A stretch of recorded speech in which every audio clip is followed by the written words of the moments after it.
Kaibigan, hindi lahat ng pagkaing matataba ay masama. Di ba yung isip natin, basta mataba, fatty, masama. Merong mga pagkain na maraming good fats. So may good fats at bad fats. Tuturo natin yung mga good fats ngayon. Yan. Itong mga pagkain to, very fatty yan ha. Pero healthy naman para sa'yo. Yung sinasabi natin bad fats, alam nyo na to, yung mga pork chop, yung taba, sinigang na baboy o sa steak, yung mga taba, mamantika, yun ang medyo bad fats, di ba? Pero merong good fats eh. Ayon sa American Heart Association, dapat 10% lang ang saturated fat. Pero merong mga pagkain, may saturated fat na pwede naman. Tingnan natin ha.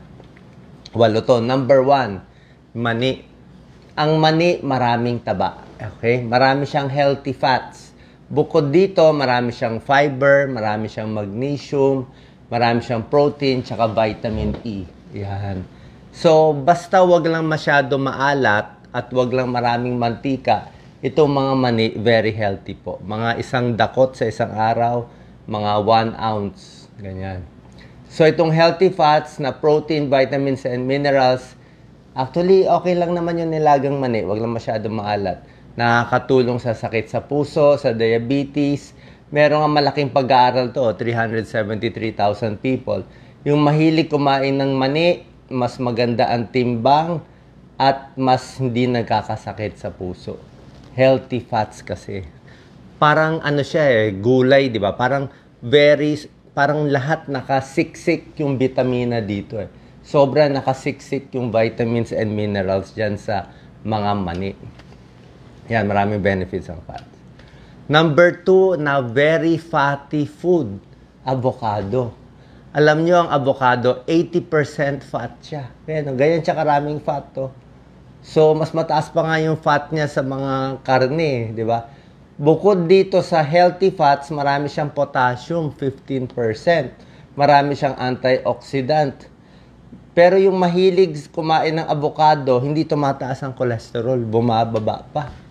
Ayan, 100 grams of avocado, 14 grams of fat siya, and 160 calories. Medyo nakakataba lang.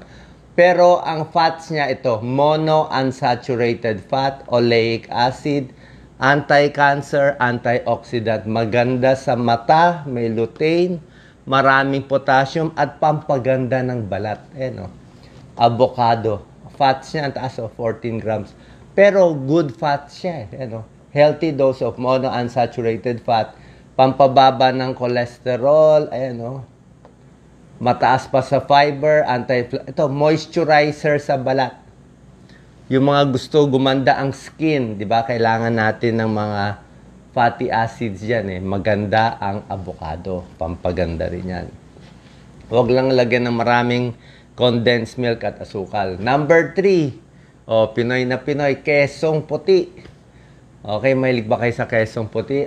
May normal kesong puti, white cheese. Usually, Carabao milk ang ginagamit para gumawa ng kesong puti. Pero yung iba ginagamit goat milk or cow's milk. Mas nutritious ang Carabao milk. Okay?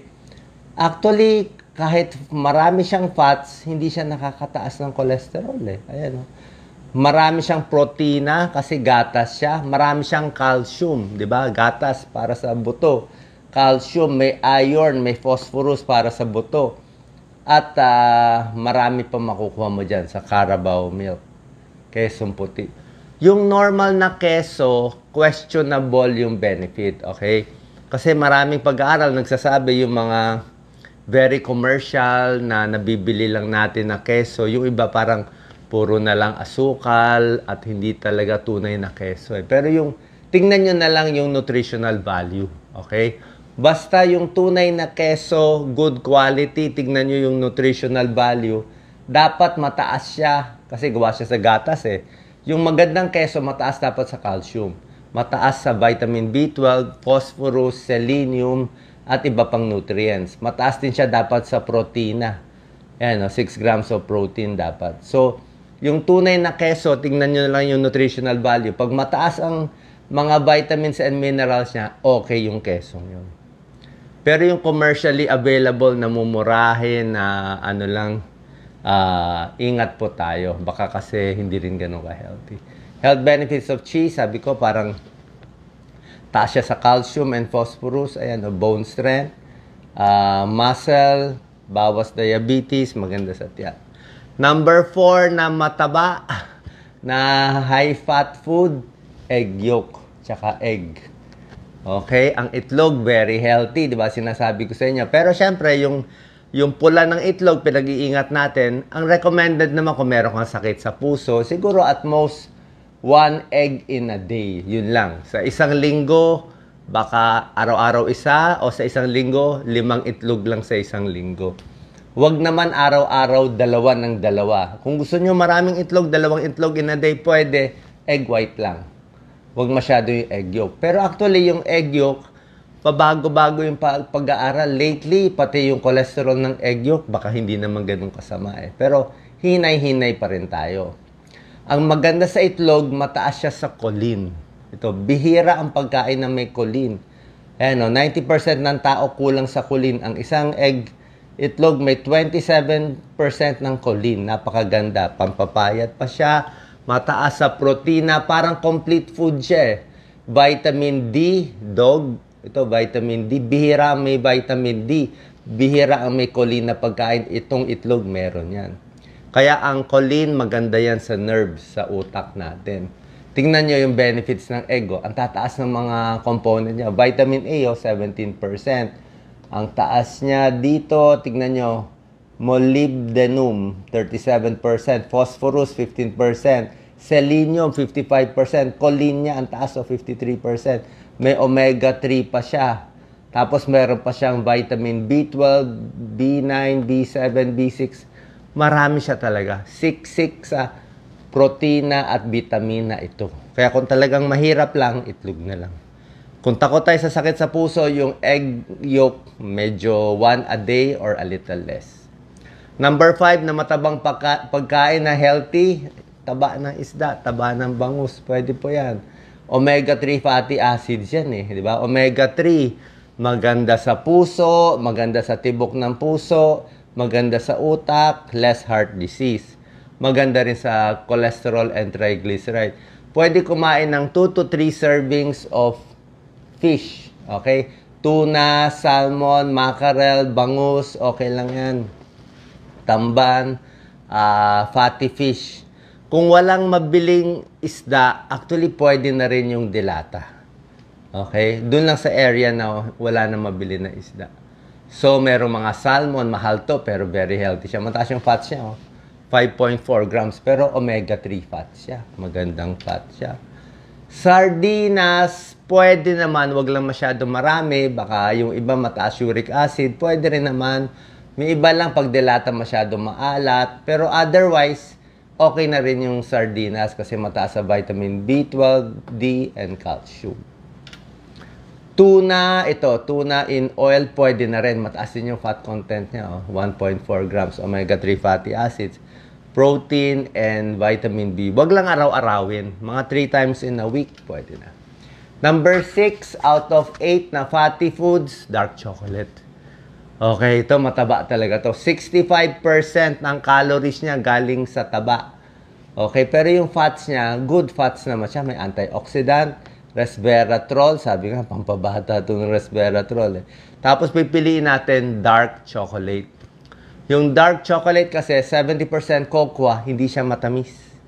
Gaano karaming chocolate? Isang maliit lang na slice. Mga 30 grams, ganun lang. Siguro kung ganito hanggang 3 or 4 lang. Tofu, okay? Tokwa, high protein.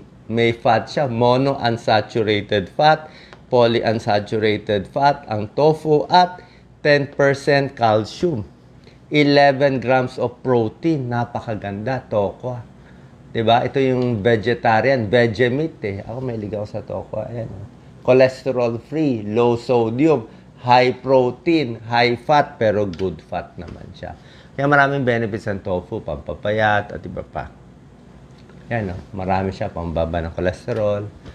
Last, extra virgin olive oil. Okay, maraming oil. Pwede rin naman gumamit ng ibang oil, coconut oil, ibang oil, pero mas konti lang. Wag din masyadong prito. Pero kung gusto gumamit talaga ng oil na marami-rami sa salad, sa luto, ang olive oil, marami na pag-aaral ng olive oil na mas healthy siya ano. Blood sugar, weight management, heart health, good fats. Mataas ang fats niya, pero kung olive oil ang mas gagamitin kumpara sa butter, margarine, mayonnaise, at full cream milk, mas maganda yung olive oil. Nakakabawas ng sakit sa puso. So yan, anti-inflammatory, antibacterial olive oil prevents heart disease. Maganda rin sa blood pressure. So itong mga healthy fats na tinuturo ko, nakakabusog, maganda sa blood sugar, maganda sa cholesterol, maganda sa ating katawan. So hindi lahat ng taba masama. Itong mga taba nito, fats pa rin siya Maganda yan sa ating katawan. God bless po.